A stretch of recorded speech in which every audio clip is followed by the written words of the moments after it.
한국 인터넷 커뮤니티에는 수많은 공포 이야기가 떠돌고 있습니다. 그중 하나는 늑단, 마을의 괴담이라는 오래된 전설에 관한 이야기입니다. 이 이야기는 10년 전 한 인터넷 사용자가 자신이 겪었다고 주장한 실화로 시작되었습니다. 그 사용자는 대학 시절 친구들과 함께 여름, 방학을 맞이해 여행을 계획하였습니다. 그들은 누구나 가는 유명 관광지가 아닌 조용하고 인적이 드문 곳에서 시간을 보내기로 했습니다. 그들은 인터넷을 통해 우연히 발견한 작은 마을에 관심을 가지게 되었고 직접 그곳을 방문하기로 결정했습니다. 도착한 마을은 언뜻 보기엔 평화로워 보였습니다. 그러나 마을 입구에 세워진 낡고 바른 표지판에는 무언가 불길한 느낌을 가진 메시지가 적혀 있었습니다. 밤이 되면 문을 잠그세요. 불을 끄지 마세요.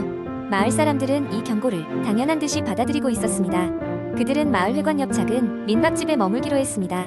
민박집 주인은 친절했지만 어딘가 모르게 불안해 보였습니다. 그날 저녁 주인은 그들에게 문을 꼭 잠그고 절대로 불을 끄지 말라는 당부와 함께 특유의 어색한 미소를 지었다고 합니다. 밤이 되자 그들은 마을을 둘러보았습니다. 깊은 어둠이 깔린 골목길은 이상할 정도로 고요했습니다. 바람에 흔들리는 나뭇잎 소리조차 없는 그곳에서 느껴지는 정적은 그들에게 이질적인 공포감을 안겼습니다. 친구들은 결국 민박집으로 돌아와 술잔을 기울이며 긴장을 풀기로 했습니다. 시간이 흘러 자정이 되었을 무렵 갑자기 창문 밖에서 여자의 흐느끼는 소리가 들리기 시작했습니다. 처음에는 바람소리라고 생각했지만 그것은 점점 또렷한 울음소리로 변했습니다. 그들은 두려움에 떨며 창문을 열어보지 않기로 했습니다. 하지만 호기심 많은 친구 중 한 명이 결국 커튼 틈으로 바깥을 살짝 엿보고 말았습니다. 바깥에는 하얀 소복을 입은 여인이 서서 그들을 쳐다보고 있었습니다. 그녀의 눈은 비정상적으로 커다랗고 입은 귀까지 찢어져 있었습니다. 그녀는 가만히 서서 그들 쪽으로 손짓을 하며 울고 있었습니다. 그 순간 방 안의 모든 전등이 깜빡거리며 꺼졌고 그들은 비명을 지르며 방 안의 불을 다시 켰습니다. 그 후 그들은 밤새 불을 켜두고 무사히 아침을 맞이했습니다. 아침이 되자 그들은 얼굴이 창백해진 채급히 마을을 떠났습니다. 마을을 떠나기 전 민박집 주인은 심각한 얼굴로 그들에게 말했습니다. 다행입니다. 무사히 나갈 수 있는 사람은 많지 않거든요. 나중에 그들은 이 마을에 대한 전설을 알게 되었습니다. 옛날 이 마을에서는 처녀를 제물로 바치는 풍습이 있었고 그 여인은 마지막 제물이었던 소녀의 원혼이라고 전해집니다. 그녀는 외지인을 유혹해 자신의 안을 풀기 위해 마을을 맴돌고 있다고 합니다.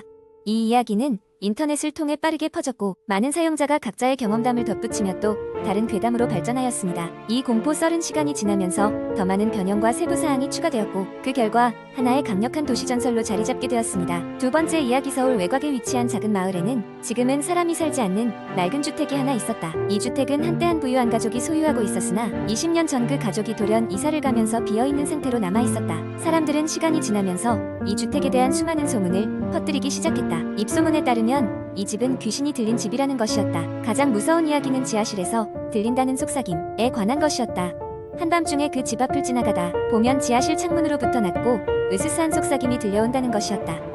민수는 이 지역의 도시 전설을 연구하는 것을 좋아하는 대학생이었다. 어느 날 나는 친구들은 물론 이 소문을 100번도 더 들은 끝에 직접 체험해보기로 결심했다. 나는 카메라와 녹음 장비 그리고 손전등을 챙겨 집을 방문하기로 했고 그날 밤이 되자마자 그곳으로 향했다. 집에 도착했을 때는 이미 자정이 넘어 있었다. 달빛에 비친 집은 마치 오래된 기억처럼 삭막하고 음침했다. 주변의 나무는 바람에 흔들리며 소름 끼치는 소리를 냈다. 나는 심호흡을 하고 집으로 조심히 발을 들였다. 곳곳에 먼지가 수북이 쌓여 있었고 공기는 차가웠다. 지하실로 내려가는 계단은 거실 구석에 위치해 있었다. 녹슨 문을 열자 삐걱거리는 소리가 마치 경고처럼 들렸다. 계단을 하나하나 내려가며 나는 숨을 죽이고 귀를 기울였다. 처음에는 아무 소리도 들리지 않았다. 그러나 몇 걸음 더 내려가자 어디선가 들리는 부드럽고 희미한 속삭임이 내 귀에 닿았다. 처음에는 바람소리거나 내 상상일 거라 생각했다. 그러나 그 소리는 점점 더 명확해졌고 어떤 말인지 알아듣기 어려웠지만 분명히 사람의 목소리였다. 당황한 나는 녹음 장비를 꺼내 속삭임을 녹음하기 시작했다. 그러나 숨죽이며 녹음을 하던 그때 지하실 구석에서 갑자기 날카로운 웃음소리가 들려왔다. 나는 기겁하여 손전등을 그쪽으로 비췄다. 그리고 나는 보았다. 낡은 벽지 사이로 희미한 사람의 형상이 나타났다가 다시 사라지는 것이었다. 그 모습은 금세 다시 어둠에 묻혔지만 분명히 나를 바라보고 있었다. 겁에 질린 나는 장비를 챙길 새도 없이 계단을 뛰어 올라왔다. 저주받은 집을 빠져나와 숨을 몰아쉬며 뒤도 돌아보지 않고 집으로 돌아왔다. 집에 도착해서야 간신히 침착을 되찾을 수 있었다. 나는 녹음된 파일을 재생해보았다. 분명히 녹음기에는 내가 지하실에서 들었던 것과 똑같은 속삭임이 녹음되어 있었다. 그러나 이 소리는 내 기억 속에 속삭임보다 훨씬 더 분명하고 뚜렷했다. 나는 소름이 돋아 파일을 종료하고 모든 것을 기록하며 어떤 결론을 내려야 할지 고민했다. 그날 밤 이후로도 나는 그 집에 다시 가보지 않았다. 그러나 그 녹음 파일은 여전히 내 서랍 속에 남아있다. 그 사건은 나에게 있어서도 풀리지 않는 미스터리로 남아있다. 사람들은 여전히 그 집이 귀신이 들린 집이라고 말하지만 나는 그곳에서 무언가 다른 인간의 과학으로 설명할 수 없는 일이 일어났다고 생각한다. 몇몇 용감한 친구들이 그 녹음 파일을 함께 듣기를 청했지만 불안한 마음에 차마 들려주지는 못했다. 그저 이 이야기만으로도 그 집의 공포는 충분히 전해질 테니까. 세 번째, 이야기 한적한 시골 마을에는 오랜 세월 동안 사람들에게 잊힌 작은 폐가가 하나 있었습니다. 이 집은 누가 언제 지었는지 알 수 없었지만 마을 사람들은 그곳에 가까이 가지 않는 것이 불문율처럼 여겨졌습니다. 그 이유는 그 집에 얽힌 기이한 소문 때문이었습니다. 옛날 그 집에는 한 가족이 살고 있었습니다. 부부와 딸 하나, 이렇게 세 가족은 겉보기에는 평범한 삶을 살고 있었죠. 하지만 어느 날 그 가족이 흔적도 없이 사라졌습니다. 마을 사람들은 처음에는 단순히 이사를 갔겠거니 생각했지만 집 안에 남아있는 그들의 물건들과 부엌 식탁 위에 놓인 아직도 따뜻하던 음식이 이들의 갑작스러운 실종을 암시했습니다. 소문은 순식간에 퍼져나갔습니다. 몇몇 사람들은 초자연적인 힘이 그들을 데려갔다고 주장했고, 또 다른 이들은 그 집이 오래된 묘지 위에 세워져 있어 악령이 존재한다고 믿었습니다. 그렇게 사람들은 그 집을 멀리하기 시작했고, 결국 폐가는 사람들의 기억 속에서 점점 잊혀져 갔습니다. 몇십 년의 시간이 흐른 후 한 무리의 젊은이들이 모험심에 불타 그 집을 방문하기로 결정했습니다. 그들은 인터넷에서 이 집의 이야기를 접하고 직접 가보기로 한 것입니다. 대낮에 그곳에 도착한 일행은 겉으로 보기에는 그저 낡고 오래된 집일 뿐이라며 대수롭지 않게 여겼습니다. 집 안으로 들어서자 오래된 나무 바닥이 삐걱거리는 소리와 함께 묵은 먼지가 이들의 코를 자극했습니다. 벽에는 말라붙은 이끼와 정체를 알 수 없는 얼룩이 있었고, 창문은 오랫동안 닫히지 않아 거의 밖을 볼 수 없을 정도로 더러워져 있었습니다. 한 소녀가 2층에서 무언가를 발견했다며 친구들을 불렀습니다. 방 한 구석에 있는 작은 문이었는데 언뜻 보아서는 일반적인 창고 문처럼 보였습니다. 호기심에 가득 찬 그들은 문을 열었고, 그 안에는 낡은 나무 계단이 아래로 이어져 있었습니다. 계단은 지하 창고로 이어졌습니다. 어두운 공간에 핸드폰 플래시를 비춰보니 벽에는 이상한 낙서들이 가득했습니다.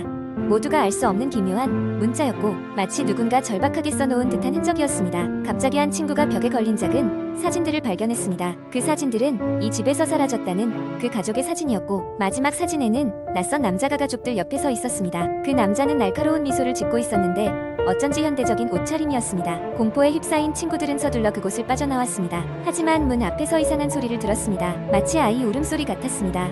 그들은 두려움에 떨며 주변을 둘러보았지만 아무도 없었습니다.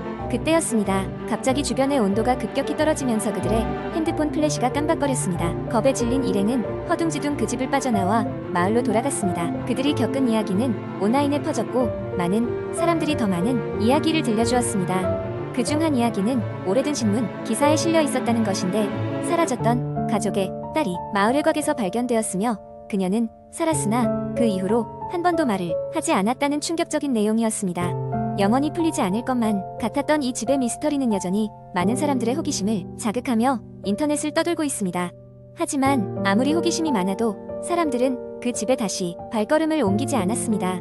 왜냐하면 아직도 그 집 문 앞에서는 가끔 그 아이의 울음소리가 들린다고 하니까요. 네 번째 이야기, 어느 늦은 여름밤, 나는 친구들과 함께 인터넷에서 흔히 볼 수 있는 공포썰을 이야기하며 시간을 보내고 있었다. 하지만 그날 밤 내가 경험한 이야기는 어떠한 이야기보다도 소름 끼치고 현실적이어서 지금도 다시 생각하면 온몸에 소름이 돋곤한다. 그날은 평소와 다름없는 하루였다. 친구들과 함께 늦게까지 게임을 하고 인터넷에서 재미있는 영상을 보며 웃고 떠들다가 밤이 깊어갔다. 한 친구가 갑자기 이야기했다. 야, 인터넷에서 읽은 진짜 무서운 썰인데 들어볼래? 모두들 호기심에 끌려 그 친구의 이야기에 귀를 기울였다. 그 친구는 인터넷 커뮤니티에서 본 이야기라며 긴 이야기를 시작했다. 한 젊은 남자가 있었다. 그는 인터넷에서 초도로만 접근 가능한 일종의 다크웹에 들어가게 되었다. 처음엔 호기심으로 들어갔던 그곳에서 그는 늘 보던 것들과는 다른 종류의 것들을 접하게 되었다. 불법적인 물품 거래에서부터 소름 끼치는 영상들까지 다양했지만 그 중에서도 가장 그에게 충격적이었던 것은 라이브쇼라는 것이었다. 그 라이브쇼는 채팅을 통해 실시간으로 진행되는 것이었으며, 참가자들은 끔찍한 선택을 해야 하는 게임에 초대받았다. 승자는 큰 돈을 받고 자유를 얻지만 패자는 상상도 할 수 없는 끔찍한 결과를 맞이했다. 호기심에 눈이 멀었던 그는 어느새 그 게임에 참여하게 되었고, 점점 자신을 목졸라오는 고통과 공포 속에서 비명을 지르는 자신을 발견했다. 이야기는 여기서 끝날 줄 알았다. 하지만 친구는 계속해서 이야기를 이어갔다. 그 남자는 이상한 일들을 경험하기 시작했다. 어두운 방에 홀로 있을 때마다 누군가의 시선이 느껴지고, 중얼거리는 소리가 그의 귓가를 맴돌았다. 마침내 그는 더 이상 그 끔찍한 게임의 참가자인 동시에 도망자라는 사실을 깨닫게 되었다. 그는 자신의 컴퓨터에서 그 게임과 관련된 모든 것을 지우려고 했지만 그럴수록 망가져가는 그의 삶을 지켜보는 눈은 더욱 많아지기만 했다. 친구는 여기서 잠시 말을 멈추었다. 그리고 한숨을 쉬며 마무리했다. 결국 그 남자는 사라졌대. 아무 흔적도 없이 그가 있던 방은 완전히 비워졌고 그의 존재를 알고 있던 사람들은 아무 일도 없었다는 듯이 기억을 잃었대. 이야기는 끝났지만 그날 밤 내내 머릿속에서 그 끔찍한 게임과 수많은 눈들이 떠나질 않았다. 나는 한동안 컴퓨터 화면을 켜지 않고 지냈다. 그리고 그날 이후로 인터넷에서 쉽게 볼 수 있는 공포 이야기를 다시는 가벼운 마음으로 읽지 않게 되었다.